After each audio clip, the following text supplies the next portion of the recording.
இப்போ இந்த 2 சிக்னல் வரலன்னா கண்டிப்பாக ஸ்டார்ட் ஆகாது. கேம் சிக்னல் வரலன்னா செல்ஃப் சுத்து வாங்கி ஸ்டார்ட் ஆகும், ஆனால் ஸ்டார்ட் ஆகும். நான் அந்த சிக்னலை ரெக்கார்ட் பண்ணி அதில் போட்டேன் அப்படின்னா அந்த வண்டி அது மாறிடும்.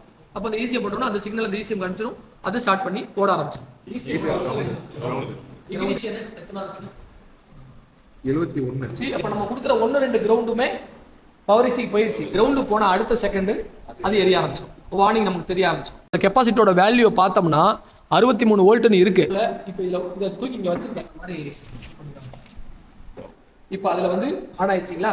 ஆனால் இந்த ஈசிஎம்முக்கு தேவை கிடையாது. நீங்கள் சாவி மெயினையும் கிரவுண்டையும் கொடுத்த உடனே மெயின் டிலே ஆன் ஆகுன்னு கன்ஃபியூஸ் ஆகிடக்கூடாது.